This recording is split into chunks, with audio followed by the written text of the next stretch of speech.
بسم الله الرحمن الرحیم. السلام علیکم ورحمت الله وبرکاته. زه یم ستاسو اخلاص ویلفیر ارګنایزیشن خادم الیاس طاهر. دا قصه سره د بټخیلې سرجمنډۍ نه نیغ په نیغه یو ملګرو او ملګرو څنګه چې موږ د تېرو ورځو کې په بګردره جلال کوټ کې هارون بای یو داسې انسان دی چې دننه 4 کاله مخکې د حادثې شکار شو او د هغه نه په دې پتون کې خپه پرې کړې ده. یو معذوره دی خو د کور ټوله ذمهواري پرې ده. یو ډېر غیرتي انسان دی. هغه له موږ د اخلاص په لار اخیستی دی یو کیبین. هغه وایي چې سبزي فروټ ته پکې خرڅوم نو دا وخت کې موږ هغه له د بټخیلې په سبزي منډۍ کې سودا واخیسته. هغه سودا موږ هغه له وړو د هغه د دوکان سیټ اپ به هم انشاءالله پخپله کوو او ستاسو سره به د هغې وړوکې غونته ویډیو هم شیر کوو. د هارون بای نه به هم تپوسونه کوو د هغه د ژوند په هکله. زموږ سره په دې پروګرام کې اوسئ.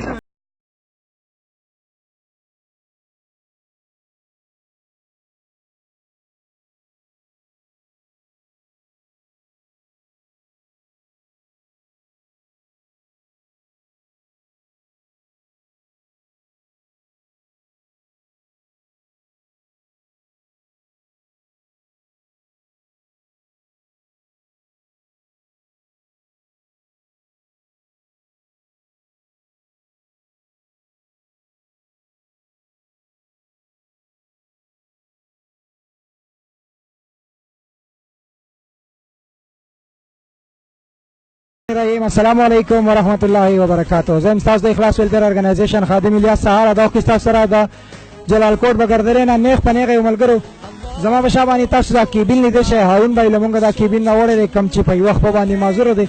دننه 4 کاله مخکې د یو حادثې شکار شوی او د دې زنګانه نه ښکته ده یوه خپه یې د هغه نه کټ کړې ده. معذوره دی. د کور نور ضروریات پسې هم دی خو هغه انسان ډېر محنت کش دی. خپل محنت مزدوري خپل مشقت جاري ساتي. نو د اخلاص روزګار سکیم د طرف نه ورته موږ دا کیبین او دا څونه سامان چې دی ستاسو په هغې رالېږلو پیسو باندې عطیه کوو. هارون بای هم زموږ سره دا وخت کې ولاړ دی. زموږ سره زموږ د ټیم نور هم ممبران ولاړ دي. دوی ته سامان کوزو او انشاءالله د دونه به هم یو څو تپوسونه کوو. زموږ سره فضلي ربي صاحب دی او د دې علاقې نور هم مشران زموږ سره دي. زموږ سره اوسئ. د دې ملګرو نه هم تپوسونه کوو او د هارون بای نه به یو څو تپوسونه کوو چې د دې کیبین سره به د هغه په زندګۍ د هغه په کور او د هغه په ژوند باندې څونه بدلاو راشي. زموږ سره اوسئ.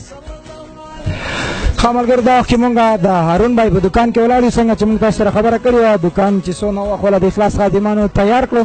هارون بای زموږ سره ناست دی او دا وخت کې زموږ سره فضل ربي صاحب دی چې د اخلاص یو خادم هم دی. د ریاض سعودي عرب نه راغلی دی. دا وخت کې په چوټۍ دی او د دې علاقې باشنده دی. هارون بای د بچپن نه پېژني چمګاونی دی. د دوی نه هم یو څو تپوسونه کوو د هارون بای په هکله او د اخلاص دا کم سټیپ چې اخیستی شوی دی چې دې ته تاسو په کم نظر باندې ګورئ او هارون بای د دې څونه مستحق دی د دوی په تېره زندګۍ او په دې باندې لږ ورته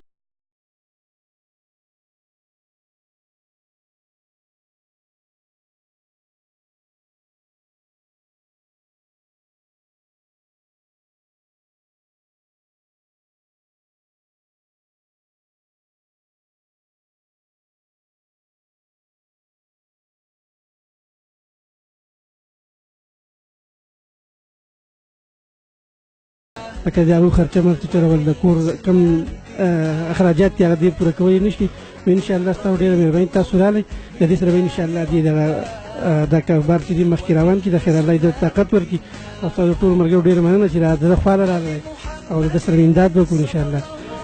انشاءالله دې به د دې کاروبار سره خپل دا به چلوي. انشاءالله د کور اخراجات به دې پوره کړي. بار د به دې انشاءالله ضرورت نه وي.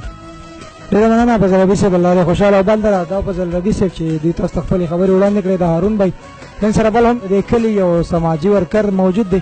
اخلاص ویلفیر ارګنایزیشن په پرده باندې هغه موږ تاسو سره مخامخ کوو. هغه به هم د دوی په هکله دوه خبرې وکړي. بیا به هم د هارون بای نه هم تپوسونه کوو. السلام علیکم جی. وعلیکم السلام.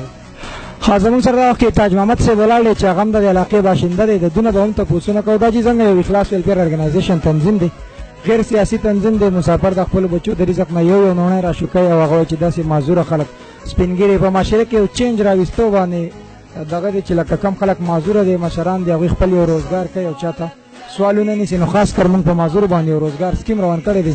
هارون بای ته پکې دا کیبین سره د سودا د هر څه ته د اخلاص ته طرف نه هغه مسافر رالېږلي دي. نو تاسو دې ته په کم نظر ګورئ او دا څونه مستحق دی. په هغې باندې یو دوه خبرې زموږ لیدونکو ته کولی شئ؟ اعوذ بالله من الشیطان الرجیم. بسم الله الرحمن الرحیم. دا اول خو ستاسو د محکمې ډېره شکریه چې تاسو په دا قسمه لکه د معذورو یا د کمزورو خلکو سره هیلپ کوئ یا تعاون کوئ. باقي دا ښه مزدور کار هلک و. ښه زبردست ځان به یې دیاړي کوله. مور یې د بس لکه الله د طرفه منظور وه، بس راله مصیبت ورته ورسېده. نو دا خو ستاسو ډېره مننه ده دې خبرې اترې. کمې پیسې چې مسافر را لېږلې وو موږ په ده باندې دا کم دغه وکړو، دا خو د دې تاسو مطمئن یې چې دا په ښځې ولګي؟ بلکل په ښځې ولګي. دا معذور کس دی، کمزور دی. د غریبانو سره همت کول لکه د الله سره ښېګړه ده. ډېره مننه. السلام علیکم هارون بھائی. وعلیکم السلام. هارون بھائی د اخلاص کم ستوري چې دي که نه، دا وخت تا ګورې دنیا د ګوټ ګوټ نه هغې خلکو د خپلو بچو د رزق نه یو مڼۍ را لېږل او تاسو یې دا وړوکې غونته روزګار روان کړو. ستا په بیس باندې دې ته به کم نظر ګورې او کومو خلکو چې ستا سره دا مرسته کړې د خپلې تېرې زندګۍ او مخکې چې کوم ستا راتلونکې زندګي او په هغې باندې به هغوی ته څه وینا ده ستا؟ جی ستاسو ډېره شکریه ادا کوم، تاسو زما دونه دغه وکړو، خیال هم وساتو، تاسو ما دا دوکان واچو او خو یې هغه خلک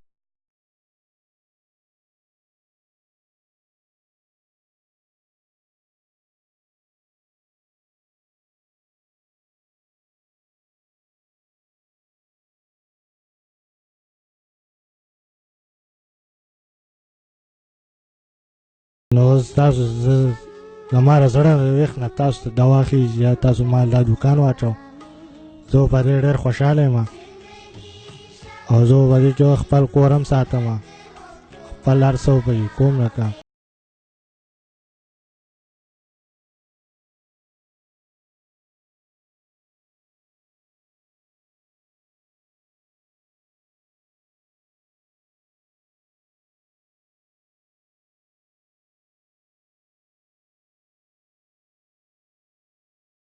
مسافرو چې را لېږلي خو به دې په دعا کې یاد وي که نه؟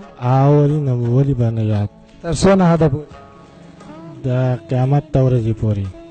الله تعالی دې کې چې ستا دا دوکان مونږ میاشت دوه بعد راځو د خیره سره او د دې نه هم ډېر زیات وي او کامیاب روان نو دا به زمونږ هم خوشحالي وي، زمونږ د هغې مسافر وروڼو به هم ډېره خوشحالي وي، ځکه چې زمونږ کوشش دا دی چې د هغوی دا پیسې بلکل بې ځایه لاړې نه شي او انشاءالله چې زمونږ به بیا هم ستا سره مرسته وي، بیا به در سره هم وي، خو مونږ به خوشحاله به دی چې د دوکان تو مخ په وړاندې بوځې کامیابې کې.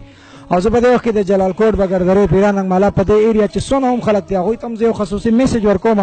دا زمونږ یو داسې رور دی د دوی د خپه د دې دغه نه ښکته دا نقلي خپۍ لګېدل ده، دیاړي مزدوري که دی کوي خو هم نشي کولی ځکه چې معذوره دی، خو یو غیرتي انسان دی او خپل غیرت خپله مزدوري اوس هم کوشش کوي چې وکړي، خو چونکې د الله تعالی د طرفه د اکسیډنټ ښکار شو او د دوی اوس دا خپه پلاستیکي ده. نو تاسو هم کوشش کوئ چې د بل ځای کې نه ځان له سبزي فروټ وغیره الی نو د هارون بھائی نه یې اخلی، ځکه چې په ده پسې هم یو کور دی، په ده پسې هم شاته یو فیملی ده، دا څونه چې ضروریات زمونږ او ستاسو دي هغه دغسې د ده هم دي.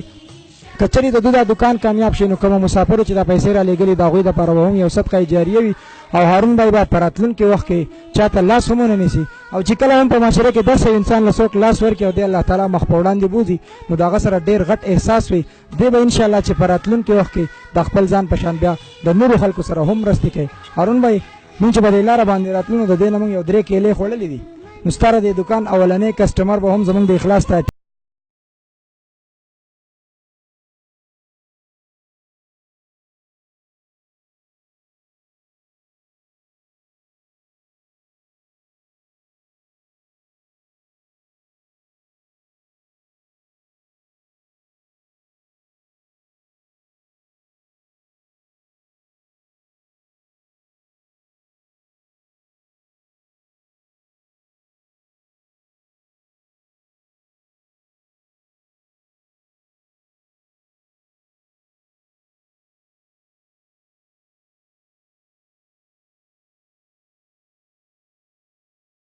کوم چې کوشش کوئ چې کله هم تاسو په مارکیټ کې سودا کوئ نو د مشرانو نه د سپینګرو نه د داسې معذورو نه، ځکه چې دا خلک ځان له د بنګلو جوړولو دپاره مزدوري نه کوي، دا صرف او صرف د 2 وختو روټۍ راغستې وي.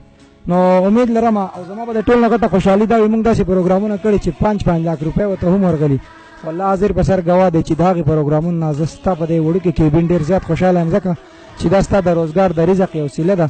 خو بیا هم زه تا ته یم یوازې زما نه زمونږ د اخلاص ته ټول ټیم به دا خواهش وي او دا به زموږ لپاره یو غټه خوشحالي وي چې زه میاشت یا 2 بعد راځم او خپلو لیدونکو ته د دې دوکان نه یې وړوکې غونته ریکارډینګ ښیم چې دا تا ډېر زیات کامیاب کړي. امید دی چې داسې به وي. زه الله تعالی دې خوشحاله کړه. د کیمرامین عمر حیات او زکریا سره الیاس سهار الله ورکړي اجازت د الله په امان. السلام علیکم ورحمت الله وبرکاته.